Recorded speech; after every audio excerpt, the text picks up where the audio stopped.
Bonsoir à toutes et à tous. Bienvenue à ce webinaire organisé par ces femmes qui sera consacré au FIT, un sujet aussi technique que fondamental dans la prise en charge des patients sous PPC.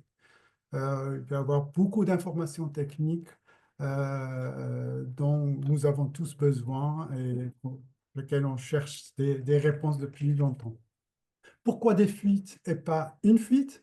C'est parce que l'on appelle des fuites recouvrent des réalités multiples et parfois contradictoires. On parle des fuites mesurées par les machines, les fuites remontées par les logiciels, que ce soit sur le cloud ou sur la carte SD. On parle des fuites perçues par les patients, perçues par les conjoints des patients. On parle des fuites identifiées par les techniciens. Toutes ces fuites, aucune ne se recoupe totalement et pourtant, ils ont toutes un impact sur le confort, bien sûr, du patient, sur l'efficacité réelle du traitement et donc sur l'observance. Et surtout, sur la façon dont les professionnels de santé, que ce soit les médecins ou les techniciens de prestataires, interprètent les données de suivi. La mesure des fuites est-elle fiable? Les fuites, les seuils fixés par les fabricants ont-ils une réelle valeur clinique? Ont-ils un sens? Est-ce qu'il y a un seuil qui est plus fiable que d'autres? Est-ce qu'il y a une mesure qui est plus fiable que d'autres? Et pour comprendre et répondre à ces questions, nous avons la chance d'accueillir aujourd'hui le docteur Dany Jaffouel, pneumologue au CHU de Montpellier, dont les travaux cliniques et scientifiques font référence dans ce domaine. Dany a beaucoup publié sur la question des fuites et des masques et nous allons tous l'écouter aujourd'hui et je vous souhaite une bonne formation. Pendant la présentation, vous avez la possibilité de poser par écrit vos questions. N'hésitez pas à écrire vos questions qu'on va reprendre à la fin de ce webinaire. Et à la fin du webinaire, on va commencer la discussion avec des quiz pour lesquels vous allez pouvoir voter. Je vous expliquerai tout à l'heure comment il faut voter. On est pour le moment 108 personnes déjà connectées pour ce webinaire. La piste est à toi, Dany. Merci, Dany, pour ce webinaire. Merci Kébir. Donc, je vais prendre la main. Je pense que tout le monde voit mon écran. C'est bon, Kébir? On le On peut voit. commencer. Donc, un webinaire consacré donc à ce sujet important, comme il de l'expliquer Kébir, avec un titre que j'ai voulu un peu accrocheur pour souligner combien il n'y a pas une fuite, mais des fuites et combien ce sujet est beaucoup plus complexe qu'il n'y paraît. Alors, en préambule à cette présentation, ma déclaration de lien d'intérêt, voire de conflit d'intérêt, en rapport vraiment direct avec cette présentation, je suis consultant ou expert pour une société qui s'appelle Nomix, qui fabrique du matériel, pour la CFAM et pour Lovenstein. Alors, on va rentrer progressivement dans le sujet. J'imagine que tout le monde a beaucoup travaillé aujourd'hui. Et pour recentrer le sujet, un petit quiz, mais très simple, avec comme première question, concernant la fuite mentionnée dans les rapports machines, laquelle semble la plus importante? Alors, vous pouvez lire les réponses, hein, la fuite globale, la fuite non intentionnelle, le pourcentage de fuite importante, le 90 ou 95 percentile de fuite, et puis aucune de ces fuites n'est supérieure à une autre. Donc, quelques secondes pour que vous réfléchissiez. Là, il n'y aura pas de réponse à donner directement, hein. Voilà, en fait, la bonne réponse, c'est aucune de ces fuites machines n'est supérieure à une autre, et je vais essayer au cours de ce webinaire de vous le démontrer. Une deuxième question qui concerne cette fois-ci la fiabilité des fuites. Alors, concernant la fiabilité des fuites mentionnées dans les rapports machines, elles sont très fiables, à plus de 91%. Deuxième réponse, cela dépend des machines. Troisième réponse, les seuils de fuite proposés par les constructeurs sont validés sur des critères forts, que ce soit le seuil d'impact, enfin le seuil de fuite impactant l'observance du patient, ou la somnolence, par exemple, donc des critères forts, qui sont, impactés par ces seuils de fuite proposés par les constructeurs. Réponse D, c'est les fuites non intentionnelles machine, fuites rapportées par le patient, fuites rapportées par le technicien. Tout ça, c'est la même chose, donc il suffit d'en mesurer une et les autres sont pareils. Est-ce que cette réponse est vraie? Et puis enfin, dernière, réponse, c'était les seuils de fuite sont constructeurs dépendants. Donc quelles sont les réponses exactes? Je vous laisse quelques instants pour, réfléchir à tout ça. Tout à l'heure, vous aurez beaucoup plus de temps, hein, pour le quiz. Là, c'est juste pour lancer le webinaire. Et en fait, les 2 réponses, exactes, c'est cela dépend des machines. Donc la fiabilité, ça dépend des machines et puis les seuils de fuite sont constructeurs dépendants. Alors, pour, finir de lancer ce webinaire, on va rentrer dans le vif du sujet avec cette slide. Cette slide, c'est en fait, la question de la fiabilité, de la fuite. Vous avez reconnu ici une machine qui est la machine la plus distribuée en France. C'est une copie écran du PDF. Donc quand un patient, on lui installe une machine, il a droit à une petite sacoche. Dans la petite sacoche, il y a un petit livret. Dans le petit livret, il y a une page très, très intéressante dont je vous ai fait la copie écran ici et qui concerne la précision de la, machine. Tout est transparent, hein. Le patient peut le lire aussi, donc fuite ici, la plage 0,120 litres et la précision, de la fuite mesurée, ça c'est le constructeur qui le dit, plus ou moins 12 litres par minute ou 20 de la valeur mesurée selon la valeur la plus élevée de 0 à 60. C'est-à-dire que déjà au-delà de 60 litres, c'est pas du tout précis. Entre 0 et 60, c'est plus ou moins 12 litres ou 20 de la valeur, mesurée. Je vous rappelle qu'une fuite intentionnelle du masque le plus vendu en France à 10 centimètres d'eau, c'est 30 litres par minute. Donc c'est quand même conséquent cette variabilité de la mesure et on peut donc déjà affirmer qu'il y a une certaine imprécision de la mesure. Alors, de quoi allons-nous parler au cours de ce webinaire? On va parler non pas d'une fuite, mais des fuites. Pourquoi? Eh bien, il y a déjà, lorsqu'on parle des fuites, le distinguo à faire entre la fuite non intentionnelle, qui est celle que l'on va avoir en particulier autour du masque ou au niveau de la bouche, à distinguer de la fuite intentionnelle, hein, qui correspond à la au rinçage du circuit pour que le patient n'inhale pas son CO2, la somme des fuites non intentionnelles et des fuites intentionnelles constituant les fuites totales.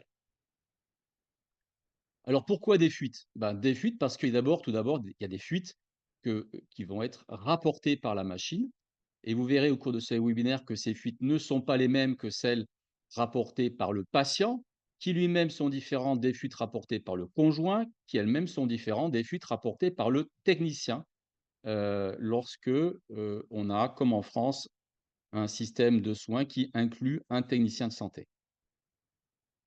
Déjà, lorsqu'on va exprimer ces fuites, elles vont pas s'exprimer de la même façon. Lorsque, vous allez avoir des fuites qui sont rapportées par la machine, vous aurez tout un tas d'expressions. Alors là, les fabricants, qui rivalisent d'innovation ou pas d'ailleurs. On parle de fuite globale, de fuite non intentionnelle, de médiane, de moyenne, de fuite au 90, au 95, de pourcentage de fuite important, de temps de fuite important. Tout le monde s'y mélange un peu les pinceaux. En ce qui concerne les fuites rapportées par le patient et le conjoint, on peut utiliser bien entendu des échelles de Likert ou des échelles visuelles analogiques. Et puis pour ce qui est des fuites techniciens, on peut utiliser des questionnaires, mais on peut aussi utiliser des systèmes comme celui que j'ai mis sur cette slide, qui consiste à ce que le technicien identifie des zones du visage du patient correspondant aux fuites qu'il observe ici pour un masque nasal et narinaire et ici pour un masque, facial. Alors, chez le patient, la fuite, c'est le problème majeur. Ici, une étude dans laquelle on rapporte, aussi bien chez les femmes que chez les hommes, ce sont des échelles visuelles analogiques. Le pourcentage de patients qui sont gênés par la fuite, donc au seuil de 1, vous voyez que c'est plus de 70 des patients. Au seuil de 5, c'est plus de 40 des patients, sans distinction entre les hommes et les femmes. On voit que une plainte très importante, c'est la bouche sèche qui est le plus souvent associée, bien entendu, à, la fuite. Et puis on voit aussi que cette fuite, elle gêne le partenaire avec, une différence significative, hein, on y reviendra dessus. Et puis cette fuite, elle peut même occasionner du bruit du masque. C'est un effet secondaire très important, le bruit que fait le masque et qui est gênant aussi bien chez l'homme que, chez la femme. Vous avez ici une slide tout de suite souligne combien la fuite machine et la fuite patient ne sont pas la même chose. Donc là, on est sur une cohorte de 1484 patients. Ce sont des patients traités de manière chronique, hein, puisque la médiane de traitement est de 4 ans, un peu plus de 4 ans, avec quasiment 25% des patients qui sont traités depuis plus de 10 ans, hein. Donc on est sur des patients chroniques et on voit très bien que chez ces patients, ici, en abscisse, vous avez la fuite rapportée, par la machine, en ordonnée, la fuite rapportée par le patient et vous voyez très bien que ça fait complètement pchit, hein. Il y a aucune corrélation entre les 2. Il y a pas d'association du tout entre la fuite perçue par le patient et la fuite rapportée par la machine. Ce sont des choses que notre groupe de recherche a montrées, mais également qui a été rapporté par, l'équipe d'Adel Bachour en Finlande et puis par d'autres équipes désormais dans le monde. Donc le patient perçoit les fuites différemment, des machines. Ici, on s'intéresse cette fois-ci aux fuites rapportées par le patient et aux fuites rapportées par le technicien. Là aussi, ce n'est pas la même chose, c'est toujours la même cohorte. Alors pour que vous compreniez bien, on a ici donc, ce petit schéma sur lequel le technicien va indiquer là où sont les fuites et la couleur, vous avez ici une échelle de couleurs, correspond au degré de concordance entre ce que dit le technicien et ce que dit le patient. Donc, d'un côté, le patient remplit une échelle visuelle analogique, il dit s'il a des fuites ou pas, s'il est gêné ou pas, et puis le technicien, lui, il demande au patient de mettre le masque sur son visage, et lui, il analyse si lui, il voit des fuites ou pas. Et regardez, le patient et le technicien, c'est pas du tout concordant pour les fuites, alors que si on parle de blessures liées au harnais, eh bien, on va avoir une concordance parfaite ou quasiment parfaite entre ce que le patient dit et ce que dit le technicien. Donc, Heu, on a vraiment une spécificité de cet effet secondaire qu'est la fuite dans l'incapacité, qu'a le patient, enfin qu'a le technicien à vraiment reproduire ce que dit le patient, mais vous verrez que ça a un grand intérêt, que le technicien ne voit pas tout à fait la même chose que le patient. Et alors cette fois-ci, on s'intéresse à la concordance ou pas de la fuite machine et de la fuite technicien. Regardez bien, c'est la même chose que tout à l'heure, hein. Ici, vous avez la fuite rapportée par la machine, la fuite rapportée par le technicien, hein. Eh bien, il y a aucune concordance non plus entre ce que dit, le technicien et ce que dit la machine. Attention, là, dans ce protocole de recherche, on avait bien demandé au technicien de commencer par regarder le visage du patient et de se faire une idée des fuites avant d'aller, regarder les fuites, rapportées par la machine. Donc, heu c'est une façon de souligner que, les visites, physiques, sont censées avoir un intérêt. Nous le verrons tout à l'heure avec les résultats d'un essai randomisé. Alors, il y a des fuites particulières, hein, en particulier chez l'homme, les fuites qui peuvent être associées à la barbe ou à la moustache. Là encore, c'est toujours la même cohorte, hein, et on s'intéresse, cette fois-ci à la présence ou pas de barbe et de moustache et regardez, la seule interface où il va y avoir un problème, c'est, l'interface oronasale. Donc, le masque facial, selon qu'on ait plus ou moins de barbe et de moustache, eh bien, on a bien une différence au niveau de la mesure par le la machine, hein, et cette différence, elle est également perceptible par le technicien, puisque en termes de douleur, le technicien constate plus de douleur chez le patient qui va avoir une barbe et une moustache que celui qui n'en a pas. Ça s'explique bien entendu par le fait que le patient homme, qui a, une barbe ou une moustache, eh bien, il va avoir tendance à plus serrer le masque, pour, contrecarrer les fuites et par là même, comme il serre plus le masque, il va avoir plus de douleur. Voilà, on a une tendance, qui n'est pas significative sur l'érythème, hein. Heu, Par contre, la fuite, on n'est pas du tout, significatif. Il faut savoir quand même que ça a pas d'impact en univarié, hein, en analyse univariée sur l'observance, à la machine. Alors, en présence d'une barbe ou d'une moustache, le technicien, il voit des choses que le patient ne voit pas, hein, et en particulier, regardez, sur la partie douleur, et bien, le technicien, plus fréquemment, va observer des douleurs ici. Donc là, vous êtes sur le passage des harnais, bien entendu. On est sur un masque nasal, d'accord? Et puis concernant le masque facial qui est ici, eh bien, vous voyez que le technicien va très fréquemment voir des douleurs autour du nez. Donc on a vraiment, vraiment, vraiment un intérêt, au passage du technicien et le passage d'un technicien est vraiment une valeur ajoutée, pour comprendre, ce qui se passe, que ce soit pour la fuite ou pour, ce qui est mis en place par, le patient, barbu ou moustachu, pour, contrecarrer les fuites. Alors il y a beaucoup d'inégalités dans les fuites. On va tout d'abord se concentrer sur cette partie de la diapositive ici, donc la bouche sèche. on se rend compte que les personnes qui ont un masque narinaire, eh bien, il y a plus de fuites rapportées, pardon, plus de bouches sèches rapportées par les femmes que par les hommes.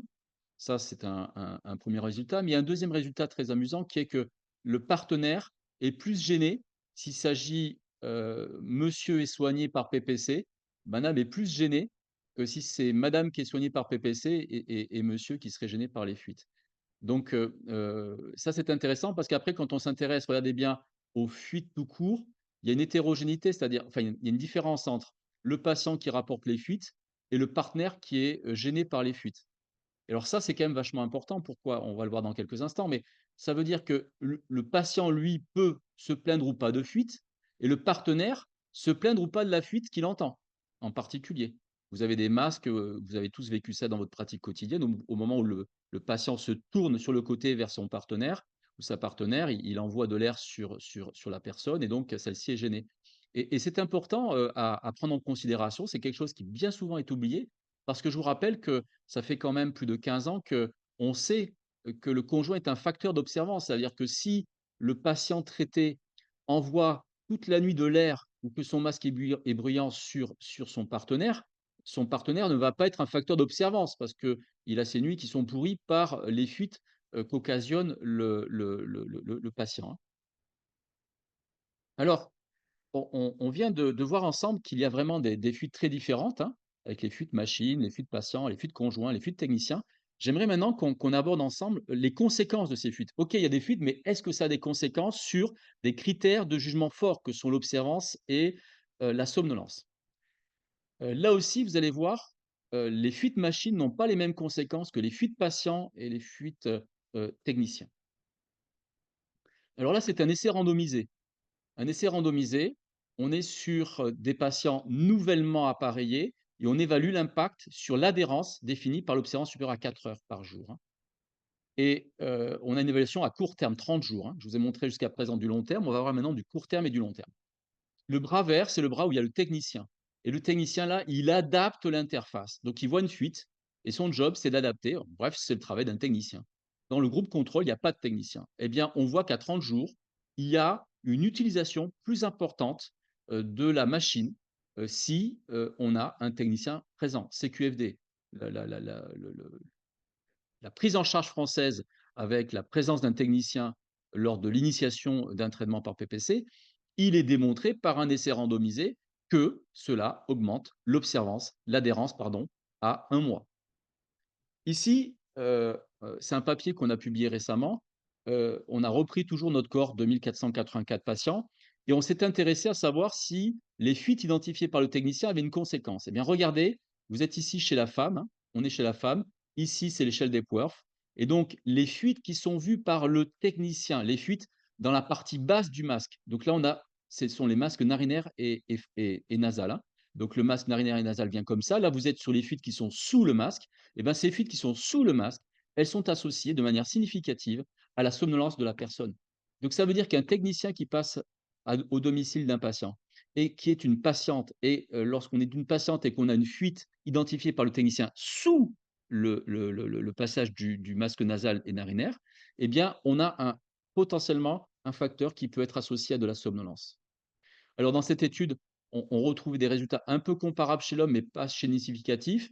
Et à contrario, l'utilisation était potentiellement affectée, mais de manière non significative pour des fuites plutôt supérieures cette fois-ci, d'accord? Donc cette étude, elle n'a pas été répliquée par d'autres groupes. Il y a personne d'autre qui s'est intéressé à la question de cette façon-là. Il faudrait bien entendu qu'elle soit validée par d'autres équipes. Mais là, on a un signal très intéressant sur l'utilité que peut avoir un technicien lorsque, il va, faire une visite à domicile, d'un patient. Puisque je vous rappelle, la fuite identifiée par le technicien, le patient, il y a pas de concordance, hein, c'est une valeur ajoutée, l'un et l'autre. On en vient au patient et aux conséquences des fuites sur le patient. Cette slide qui est la même que celle que je vous ai montrée il y a quelques minutes, hein, juste pour rappeler combien la prévalence de la fuite, chez le patient est un problème important, puisque plus de 75 des patients sont concernés. Eh bien, quand on s'intéresse donc aux fuites rapportées par le patient, elles sont ici, ou à la bouche sèche, elle est ici. Ce sont des facteurs soit de non-adhérence à la PPC, soit des facteurs de somnolence excessive. Et j'attire votre attention sur le fait que les fuites machines dans cette cohorte de patients chroniques ne le sont pas. Les fuites machines n'ont aucun impact sur l'adhérence, n'ont aucun impact sur la somnolence excessive. On est chez des patients chroniques. Si la fuite a eu un impact les premiers jours de traitement, le premier mois, eh bien le patient n'est plus peut-être dans la cohorte, peut-être qu'il a arrêté déjà sa machine. Ce que je vous dis là n'est valable que chez le patient chronique, j'insiste lourdement, hein. Les données de fuite chez le patient chronique, on s'en fout complètement à quelque part. Par contre, si le patient vous dit qu'il a la bouche sèche, si le patient vous dit qu'il est gêné par la fuite, ça a des conséquences. Ça a des conséquences. Et la fuite, c'est vraiment un effet secondaire à part. Alors là, c'est une approche statistique, qui est assez simple en fait. C'est ce qu'on appelle, une analyse de composantes principales. Mathématiquement, on va regrouper les effets secondaires, qui se ressemblent et qui ont les mêmes, conséquences. Et vous voyez que, mathématiquement, ont été mis dans le même groupe, par exemple, le groupe rouge, c'est tout ce qui touche, la douleur et les blessures.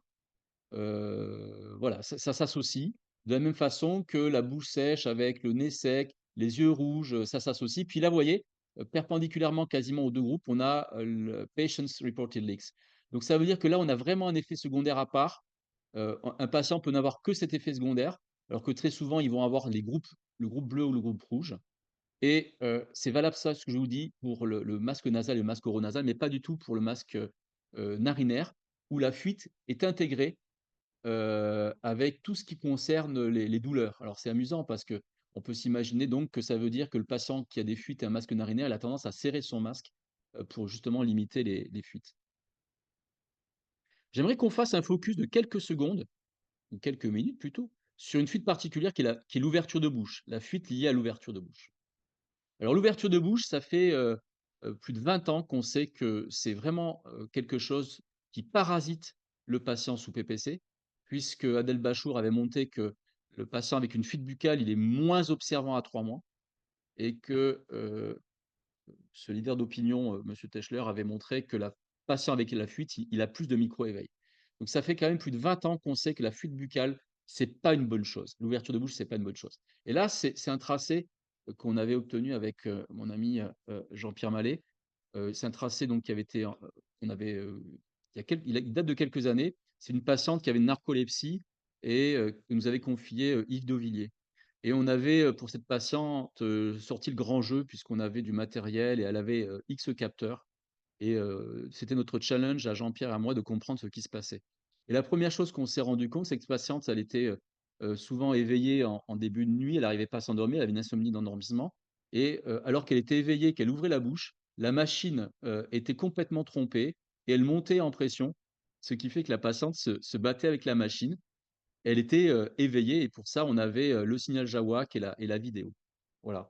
La bouche ouverte, c'est souvent, un enfer pour une PPC et la raison, c'est que, bien souvent, l'ouverture de bouche et la fuite associée à l'ouverture de bouche, elle n'est pas mesurée par la PPC.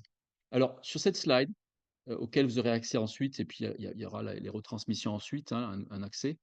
Il y a la partie en bleu là ici qui concerne comment on calcule un débit sur une machine. C'est pas le sujet du webinaire, je l'ai mis pour ceux que ça intéresse. On va se concentrer maintenant sur le point 3. Donc vous avez, réalisé une mesure de votre débit et la question c'est comment la machine va évaluer le débit de fuite? Alors il faut savoir qu'il y a plusieurs, techniques, il y en a 2 principalement. En fait, la machine, elle regarde comment le patient cycle, inspiration, expiration, inspiration, expiration et elle fait un calcul très simple, c'est que le débit qu'elle mesure, c'est le débit du patient et le débit de fuite. Jusque-là, c'est assez simple. Le débit de la machine, bah, c'est effectivement, c'est le patient et la fuite. Et pour calculer le débit de fuite, elle va se mettre sur ce point qui est un point où, bah, le patient, il est à 0 débit. Il est à 0 débit, pourquoi? Parce qu'il passe de l'expiration à l'inspiration. Et à ce niveau-là de 0 débit, bah, ce que mesure la machine, c'est forcément le débit de fuite. Donc vous comprenez bien que, pour les machines qui calculent, le débit de fuite de la sorte, si vous avez une fuite buccale, expiratoire, elle ne peut pas le voir et c'est toutes les machines de PPC qui fonctionnent, de la sorte. Vous pouvez donc avoir un patient qui vous dit: «Je vous dis que j'ai des fuites par la bouche» et que vous ne voyez pas grand-chose ou rien. Donc c'est vraiment quelque chose qu'il faut bien comprendre, la façon dont une machine mesure le débit de fuite, hein. La façon dont elle mesure le débit, c'est un autre sujet tout aussi important. Mais lorsque la machine, elle, utilise, que le débit de fuite égale le débit machine au moment du cyclage, donc à ce point-là, eh bien, elle peut ne pas voir une fuite expiratoire. Il y a une deuxième méthode qui est la méthode de référence, qui est beaucoup plus utilisée par les ventilations non invasives et qui est la méthode des volumes. C'est-à-dire que c'est tout ce qui rien ne se perd, ne se crée, tout se transforme et donc on calcule l'air sous la courbe de l'inspiration. Vous avez, votre débit inspiratoire, vous gardez vous l'air sous la courbe, c'est le volume et puis vous prenez l'air sous la courbe de votre débit expiratoire, c'est encore un volume et normalement, bah, ce qui rentre doit sortir et si ce qui rentre ne sort pas, bah, c'est que vous avez un volume de fuite. Et c'est une méthode de référence, mais qui nécessite bien entendu des capteurs un peu différents et du coup, c'est pas la méthode qui est le plus utilisée. Alors, je finis avec une petite digression, c'est comment la machine fait pour calculer la fuite non intentionnelle. En fait, une machine, elle calcule pas la fuite non in enfin, elle ne mesure pas la fuite non intentionnelle. Elle va mesurer la fuite totale et à partir de là, elle va spéculer sur la fuite intentionnelle pour calculer la fuite non intentionnelle. Je répète parce que c'est pas intuitif du tout, hein. Une machine, elle mesure la fuite totale comme je viens de vous le f montrer il y a quelques instants, avec la méthode du cyclage et à partir de là, elle a dans son algorithme une mesure de la fuite intentionnelle associée et elle fait la différence et elle a la fuite non intentionnelle. Alors pour savoir comment, on calcule la fuite intentionnelle, il y a différentes méthodes. Je vais vous présenter là que celle qu'utilise la CFAM, qui est la méthode, gold standard. Ils sont les seuls d'ailleurs à faire ça. Ce qui embête parfois les techniciens parce que, un technicien qui utilise une machine CFAM, ben, lors de l'installation, c'est pénible, il faut qu'il renseigne le nom du masque. Mais, s'il y a des techniciens qui assistent à ce webinaire, ils vont comprendre pourquoi c'est utile. Lorsque vous utilisez des machines de constructeurs alternatifs à la CFAM, eh bien, vous ne rentrez pas de nom de masque tout simplement parce que il y a un préprogramme qui considère que, par exemple, pour un constructeur, au moment où le patient met le masque sur son visage, il le met forcément bien, il n'y a pas de fuite. Donc, pendant les 5 premières minutes de l'appareillage, quand le patient se met son masque, il n'y a pas de fuite, donc on mesure la fuite intentionnelle. Vous savez comme moi qu'il y a des patients qui ont des masques dans un état lamentable et qui, dès le départ, ont 10, 15, 20, 30 litres de fuite non intentionnelle. Bon, donc vous comprenez bien qu'avec cette machine, vous risquez pas de calculer correctement votre fuite non intentionnelle. Il y a un autre constructeur qui dit: «Moi, on utilise forcément mon masque, donc je rentre dans la BAC pour le calcul de la fuite intentionnelle, mon masque et le reste, je m'en fous».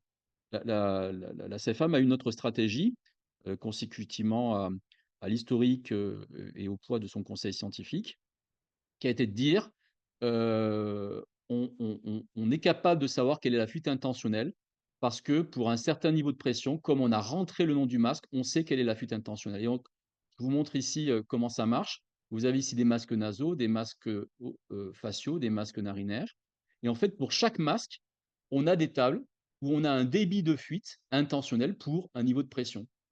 Ce qui veut dire que, ben, le technicien, quand on utilise la méthode de référence, il rentre le nom du masque et automatiquement, on va tomber sur un algorithme qui va permettre de savoir que si le patient est à 12 centimètres d'eau, eh bien pour, le masque N10, on a 25 litres de fuite intentionnelle et donc si le patient est à 40 litres de fuite à 10 centimètres d'eau, eh ben, on fait, la différence, 40 litres moins 25, ça veut dire qu'il a 15 litres de fuite non intentionnelle.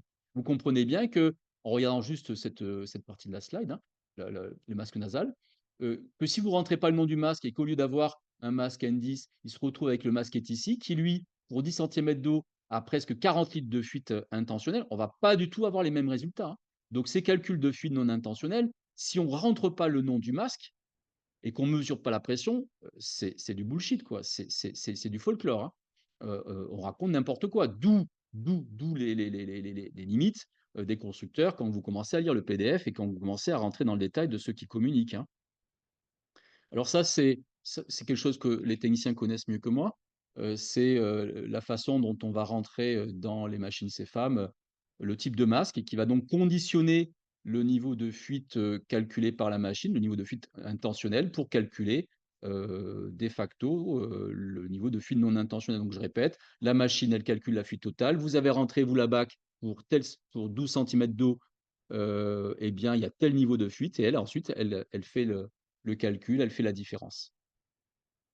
Je reviens sur mon ouverture de bouche et on va rentrer un petit peu dans le détail de ce qu'on appelle la médecine de précision. L'ouverture de bouche, c'est un endotype particulier et on est capable de le mettre en évidence avec des mesures d'ouverture de bouche et de signal Jawak en particulier. Hem, L'ouverture de bouche, je vous rappelle que, dans l'algorithme de télésuivi qui avait été proposé par le groupe de travail, de la SPLF et CFRMS, eh bien, on parlait de fuite non intentionnelle continue, où il fallait chercher une ouverture de bouche minime continue, et puis de fuite non intentionnelle intermittente, où il fallait chercher des ouvertures de bouche consécutivement à des à des, à des étiologies particulières, que ce soit le fait d'avoir un nez bouché, hein, par exemple, hein. Et il y avait tout un tas de mesures correctives qui avaient été, envisagées dans ce texte.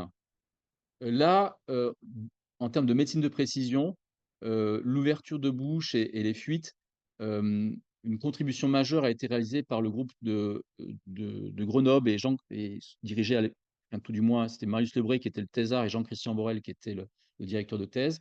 Et ils ont beaucoup travaillé sur tout ce qui pouvait influencer les fuites. Donc là, sur cette diapositive, vous avez ici les facteurs qui étaient rapportés alors, en 2017, comme étant associés aux fuites. Et puis, Marius avait fait une revue dans laquelle il disait, voilà, il y a quand même pas mal de choses qui ne sont pas connues. Alors là, on était sur de la physiopathologie avec la sensibilité pharyngée, le fait de perdre des dents, et cetera. Et puis, il y avait ça, ce qu'on appelle les facteurs évolutifs au cours de la nuit, avec une modélisation très, très intéressante qui était la suivante. Donc, T-1, T et T+1, d'accord? Autant T apparaît une fuite. Et l'idée de Marius et de Jean-Christian, c'était de dire qu'est-ce qui se passe avant et qu'est-ce qui est en cause pour que le patient développe une fuite. Alors, ils se sont intéressés au mouvement de la mandibule, tout du moins à l'ouverture de bouche. Ils se sont intéressés à l'effort respiratoire, ils se sont intéressés à la pression machine, à la position du corps, au stade du sommeil, puis à tout un tas d'autres signaux. Et dans un travail Princeps qu'ils ont publié dans Chest, ils ont montré effectivement la faisabilité de l'idée, à savoir que on était capable de dire, voilà, il apparaît une fuite, qu'est-ce qui s'est passé avant, qui a causé la fuite, et qu'est-ce qui se passe après, qui fait disparaître la fuite. Avec cette idée de mieux comprendre l'apparition et la disparition d'une fuite. Et alors le problème, c'est que c'était bien entendu un peu expérimental. Donc la deuxième étape, ça a été un papier auquel on a été associé avec l'équipe de Montpellier, où on a, grâce à un appareil polygraphique tout simple, eh ben, alors on n'a pas été aussi exhaustif que le papier Princeps où il y avait une pollution de l'eau, mais on a été capable de mesurer l'ouverture de bouche, l'effort respiratoire, la pression et la position du corps. Et on regardait si ces facteurs-là, donc qui sont des déterminants évolutifs, à distinguer du poids ou du masque, hein, bien sûr, qui sont des déterminants fixes. Mais ces déterminants évolutifs, ils étaient analysés de 10 secondes en 10 secondes avec l'apparition de la fuite de 10 secondes en 10 secondes. Et à partir de là, on a été capable de générer un programme informatique qui a calculé ces déterminants avec donc des odds ratios.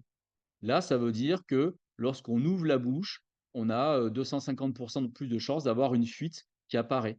Et puis donc, on avait des facteurs favorisants. Ici, l'exemple, c'est l'ouverture de bouche et l'oscillation mandibulaire, ça veut dire l'effort, et des facteurs qui sont protecteurs par rapport à le ratio de 1. Donc là, ça veut dire que la pression était protectrice, on va y revenir dans quelques instants, parce que ça, c'est pas intuitif du tout, hein. Et puis que la position sur le côté était protectrice des fuites. Là, c'est une copie écran d'un patient. Donc, c'est un patient qui est sous masque Ozone, hein, et qui passe 30% du temps à fuite non intentionnelle, au seuil de 10 litres. Ici, on voit sa médiane de fuite globale, qui est de 37 litres, avec une médiane de fuite non intentionnelle à 8 litres. Et donc, on a ce tableau qui va nous permettre de comprendre le mécanisme. Alors, j'ai fait le choix de vous montrer ce mécanisme-là parce que c'est un mécanisme qui n'est pas du tout, du tout, du tout, du tout, j'insiste à du tout, du tout, du tout, intuitif pour les techniciens, puisque les techniciens, on leur a toujours appris que si on monte les pressions, ça fuite plus. Ce qui est vrai aussi. Ce qui est vrai aussi. Mais vous allez voir que dans un certain nombre de cas, ben, il y a des exceptions qui confirment la règle. Et là, c'est le cas de ce patient, puisque lui, ce qui provoque la fuite, c'est l'ouverture de bouche associée à de l'effort et la pression est protectrice. C'est-à-dire que si on augmente la pression, eh bien, il ferme la bouche et il n'a plus d'effort. Ça, c'est un endotype particulier qui répond très, très bien à l'augmentation des pressions. Donc chez ce patient-là, il ne faut pas la baisser, il faut l'augmenter la pression. Et dans, une étude qu'on a publiée avec, l'équipe de Grenoble et le groupe de Montpellier, on s'est rendu compte que c'était, quasiment un patient sur 5 qui avait cet endotype particulier. Donc c'est des patients, pour que vous compreniez bien, qui vont être sous-pressurisés, quelle qu'en soit la raison. Et sous la sous-pressurisation, ils font de l'effort respiratoire. Et comme ils font de l'effort respiratoire, ils ouvrent la bouche. Alors pour tous ceux d'entre vous qui soignent des enfants, c'est une évidence ce que je dis là. Un enfant, il fait de l'effort, il ouvre la bouche. Et ben, les adultes, il y en a quelques-uns qui sont de grands enfants et qui font la même chose. Voilà. Alors, on a beaucoup parlé du patient, on a parlé du technicien, on a parlé d'enregistrement et quid des fuites de la fuite PPC? Alors, je me permets de rappeler cet algorithme qui est vraiment sous-utilisé, et qui, visait à optimiser le télésuivi. C'est vrai qu'il n'y a pas de remboursement du télésuivi, mais peut-être qu'un jour ça viendra consécutivement aux études qu'on mène. Dans tous les cas, dans cet algorithme, il était prévu, que si le patient présentait des fuites moyennes supérieures aux normes constructeurs, il y ait une alerte de télésuivi et qu'il y ait des actions correctrices qui soient vérifiées. On va s'arrêter quelques instants sur, ce qu'on appelle les fuites moyennes, supérieures aux normes constructeurs et là, c'est vraiment l'usine à gaz puisque chaque constructeur a une définition de la fuite qui est différente. Donc pour chaque constructeur, la fuite importante est différente. Et il faut savoir que cette fuite importante, elle a une conséquence, c'est de nous dire que, au-delà de ce seuil de fuite, la performance de la machine diminue. On n'est pas là dans, au-delà de ce seuil de fuite, le patient a plus de somnolence ou moins d'observance. Ce n'est absolument pas ça. Le niveau de fuite qui est communiqué par le fabricant, c'est ma machine, au-delà de mon seuil de fuite que j'ai défini, eh bien, la performance de ma machine diminue, voire mes mesures ne sont pas fiables. Alors, le problème, c'est que parfois les fabricants, ils se sont laissés un peu embarquer par des études, ou par des résultats, à leur insu de leur plein gré. Et si on prend ici, par exemple, la machine ResMed, c'est une machine qui, quand on prend les seuils de fuite qui nous ont été proposés, elle a entre 15 et 35 des patients, qui auraient une fuite excessive. Alors bien entendu, ça n'arrête pas de sonner, ce qui conduit les gens à dire: «Bah, cet algorithme, c'est n'importe quoi». Non, c'est pas n'importe quoi, c'est le fabricant qui nous a dit d'utiliser ce seuil. Nous, on a relancé 3 fois pour lui dire: Vous êtes certains?» Parce qu'on avait déjà publié en 2019 ce papier qui montrait qu'il y avait beaucoup de machines qui sonnaient au seuil de fuite qui nous était proposé par le fabricant. Et d'ailleurs, dans l'étude TELIAP 1, on constate que les techniciens, ils ne se laissent pas avoir, hein. Au bout d'un certain temps, ils vont, considérer cette alarme comme, trop imprécise, comme n'ayant aucune conséquence, et ils censurent cette alarme. Et on voit très bien que cette problématique, elle existe aussi bien, quels que soient les masques. Et puis en plus, le problème de la fuite, c'est qu'elle varie en fonction du mois. Ça, c'est un travail qu'on a publié avec Arnaud, où, en fonction du mois, eh bien, on voit qu'il y a plus ou moins de fuites. Donc, la prévalence, en plus, augmente en fonction des mois. Bref, c'était pour en venir là que je souhaitais vous montrer ces slides. C'est que ce seuil de fuite de 24 litres par minute qui est rabâché à longueur de journée, attention, il ne concerne que la machine ResMed, il ne concerne que la performance de la machine ResMed. Il est en aucune façon associé à de l'observance, à de l'Epworth, à de la qualité de vie, et il n'est pas du tout associé à la fuite que rapportent les patients, hein. Donc c'est pas un seuil universel, hein. Ça, il faut vraiment que vous compreniez ça au cours de ce webinaire. Chaque fabricant a sa fuite. Le 24 litres par minute, c'est la machine ResMed. Les autres, ils ont leur propre niveau de fuite. Et donc dès, 2019, on a testé sur, une cohorte de patients qui étaient sous machine ResMed avec les seuils ResMed. On a cherché à savoir si c'était prédictif de l'observance inférieure à 4 heures. Eh bien, ça a fait pchit. Et quand on a cherché de trouver un autre seuil, donc on a cherché un seuil pour l'interface nasale, un seuil pour l'interface faciale. Le seuil n'était pas de 24 litres, il était de 18 litres pour le masque nasal, 15 litres pour le masque facial, et on avait des aires sous la courbe prédictive qui étaient faméliques. On ne peut pas utiliser ce type de résultat. L'air sous la courbe à 0,62 ou 0,58, c'est vraiment pas bon. Et on ne peut pas du tout utiliser un quelconque seuil de fuite au 95 percentile pour prédire la non-observance des patients chroniques, hein. Ça, c'est un papier qui est cité très fréquemment comme positif. Le problème, c'est que peu de gens lisent le papier en détail. Et ce qui est cité comme positif à court terme, c'est les fuites totales, hein. Le seuil de 24 litres, il fait pchit aussi. Et en particulier, regardez la courbe ROC. Alors là, c'est quand même un grand moment, hein. La courbe ROC, la phrase, c'est ROC area under the curve for accurately predicting non-adherence was fair. Was fair. Donc, c'est passable. Donc, je vous encourage à lire les travaux dans leur exhaustivité. Le problème, c'est que ces fuites, elles ont des conséquences. Là, c'est un travail qui avait été publié et qui était très intéressant parce qu'il montrait dans le même temps une polysomnographie et les données machines. Et on voit justement ce fameux seuil de 24 litres qui est ici. Et on voit que la machine, elle a un seuil de fuite supérieur. Et on voit que le patient, il a des événements respiratoires. Donc, oui, le fabricant, quand il vous dit 24 litres chez moi, ça pose problème, ben oui, ça pose problème. Regardez, le patient, il n'est pas traité. Il a des hypopnées avec une désaturation, des micro-éveils. Problème, c'est que les événements ne sont pas rapportés. Donc, quand le fabricant vous dit, moi, mon problème, au-delà de 24 litres, j'ai un problème, c'est vrai, c'est la machine qui a un problème, mais c'est en rien prédictif de quoi que ce soit d'autre. Et c'est pas vrai pour les autres fabricants qui ont leur propre seuil de fuite à partir duquel ils ont les mêmes problèmes, hein, que ce soit bien clair. Alors, une fuite non défuite, pourquoi? Alors, on va s'intéresser maintenant aux patterns de fuite patient, aux patterns de fuite PPC et de nouveau à différents endotypes. Là, vous avez une copie écran d'un patient qui a des fuites. Alors ça, c'est la courbe de débit qui est ici. Ça, c'est la courbe de fuite globale et non intentionnelle. Et on voit ici le pattern de fuite avec un patient qui a un début brutal, une fin brutale, un début progressif, une fin brutale. Bref, on a été capable, dans un travail de recherche, une collaboration toujours avec Marius et avec Mathéo Richard, de distinguer des fuites continues des fuites discontinues. Et à partir d'un travail qu'on avait fait en 2020, on a repris toutes les polygraphies, c'est Mathéo qui l'a fait, et il a modélisé ce qu'on appelle des profils de fuite et des patterns de fuite, avec pour les fuites continues un début brutal, un début plus progressif, une fin brutale, et puis ça peut être aussi une fuite continue et une fuite discontinue. Bref, on a combiné tout ça, et au bout du bout, on obtient quoi? On obtient ça, à savoir, un patient peut ne pas avoir de fuite, il peut avoir des fuites continues avec un début brutal, une fin brutale, un début progressif, une fin brutale, et puis vous voyez tout un tas de patterns de fuite. Et là, l'originalité de ce travail, ça a été de modéliser tout ça et d'être capable, sur banc d'essai, de reproduire, que ça soit bien clair dans votre tête, ce sont des fuites que l'on a observées chez les patients et que l'on a donc décidé de reproduire sur banc d'essai pour voir ce que les machines comment les machines réagissent et ce qu'elles vont faire par rapport à ces fuites. Et donc, on va aborder maintenant la partie de cette présentation consacrée au fait que les machines ne réagissent peut-être pas toutes de la même façon aux différentes fuites et aux différents événements.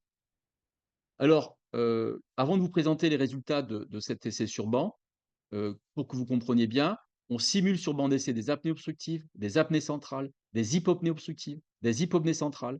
Et on est capable comme ça de soumettre euh, des machines différentes au même type d'événement reproduit à l'infini.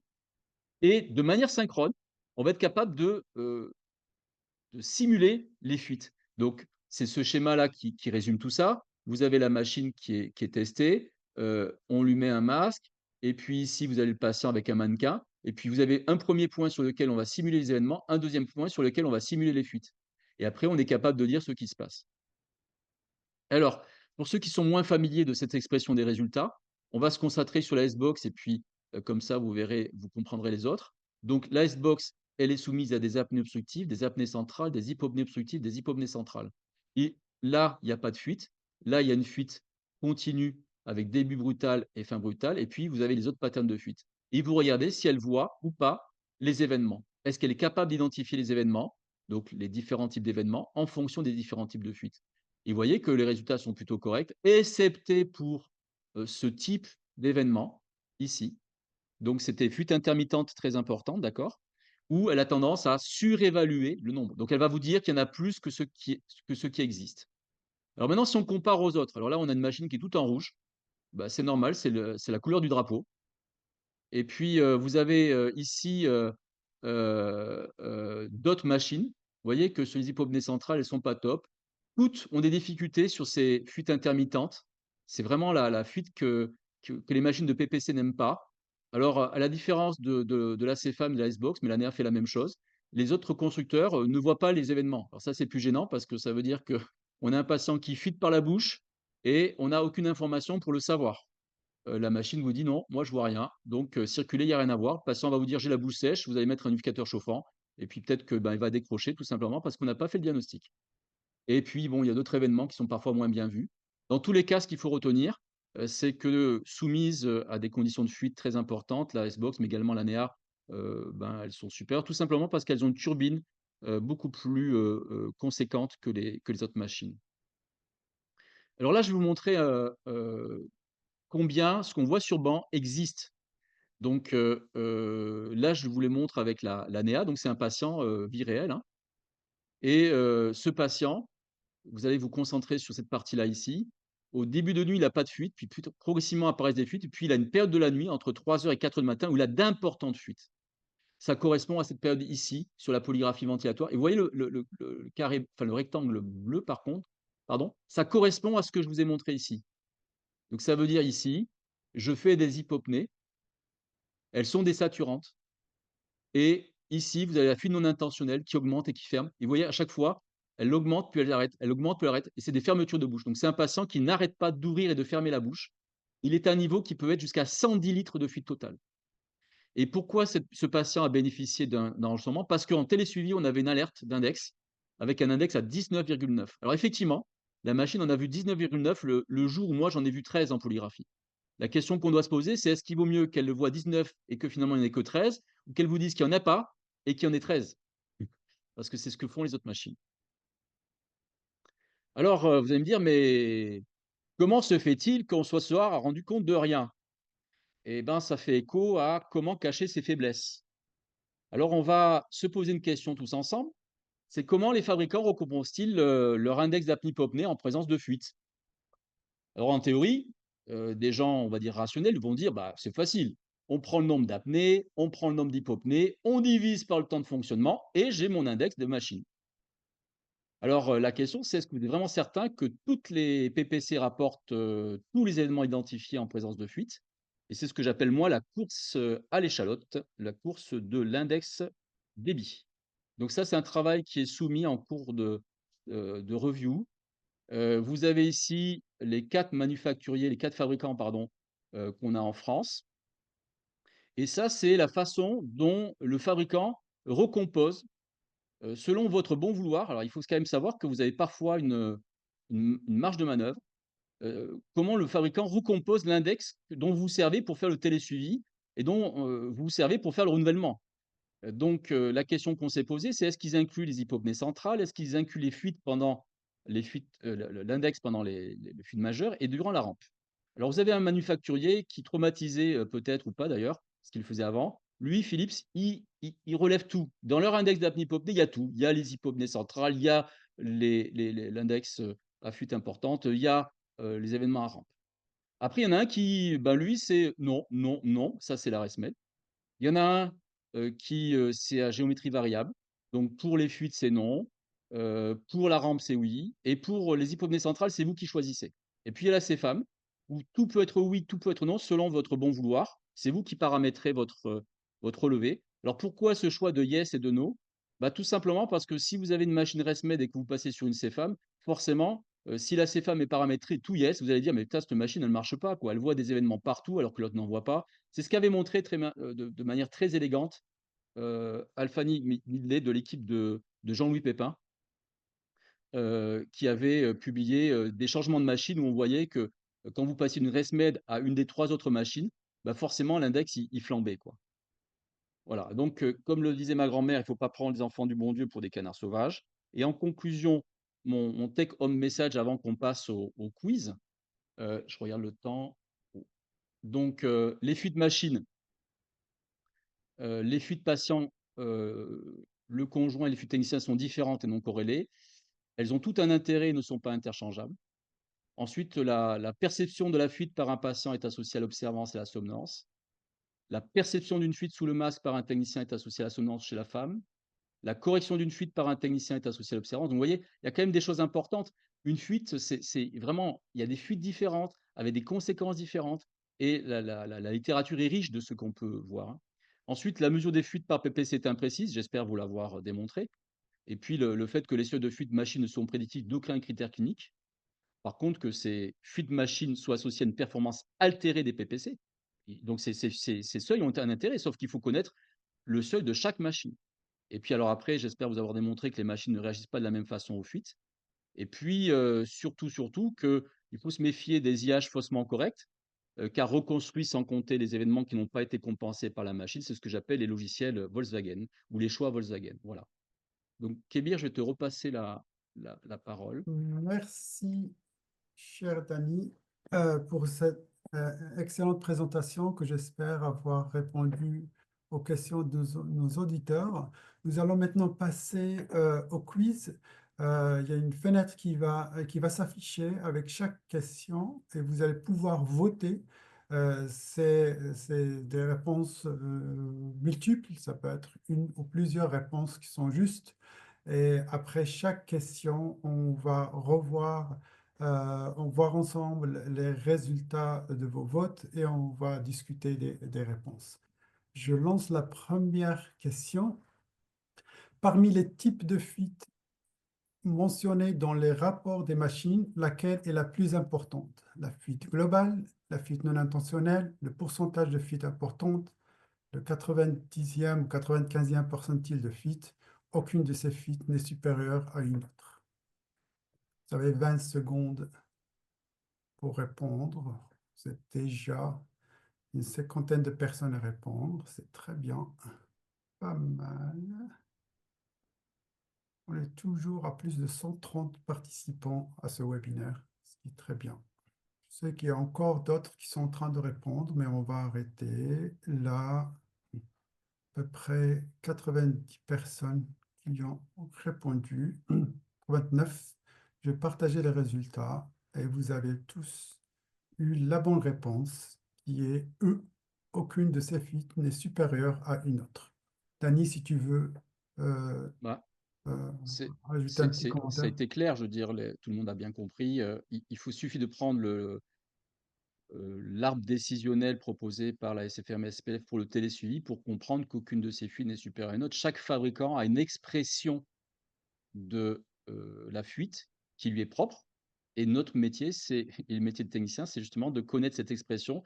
Telle machine, ça va être telle expression, telle machine, ça va être telle expression. Toutes sont importantes. Voilà, toutes sont importantes. Mais il ne faut pas prendre l'expression d'une machine pour une autre. Il faut connaître l'expression de la machine, ce qui, bien entendu, complexifie la chose. C'est comme ça. Il n'y a pas d'harmonisation des fabricants, ce qu'on peut comprendre parce que c'est sous-tendu à des brevets et autres, hein. Je vais lancer la deuxième question. Quelle est la fiabilité des mesures de fuite dans les rapports machines? Très fiable, supérieur à 91,5%. Cela dépend des machines, validées selon les critères cliniques forts, fortement corrélés aux fuites perçues par le patient et le technicien. Les seuils de fuite sont dépendants du constructeur. Vous avez 20 secondes pour répondre. Très bien. Encore une fois, on a presque 90 personnes qui ont répondu. Donc, tout le Vas-y, monde a bien Dany. compris que ça dépendait des machines, hein. C'était la séquence de la présentation sur comment on fait pour calculer, par exemple, une fuite non intentionnelle. Bien entendu, si vous calculez une fuite non intentionnelle à partir du masque du fabricant alors que vous avez un masque d'un autre fabricant, bah, tout peut être faux. Vous avez vu qu'il y a des différences des fois de 10 à 15 litres de fuite non intentionnelle entre deux masques pour un même niveau de pression. Et puis les seuils de fuite sont dépendants du constructeur. Ça, c'est quelque chose que je voulais vraiment répéter plusieurs fois au cours de ce webinaire, pour ceux qui n'étaient pas sensibles, hein.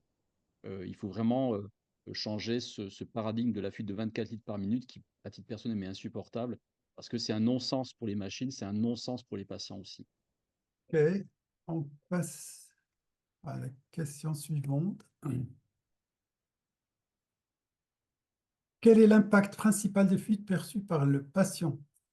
Aucun si la machine les compense, associé uniquement à une mauvaise étanchéité, associé à la somnolence et à une observance réduite, relié aux seules fuites buccales, liées uniquement à l'interface oronasale?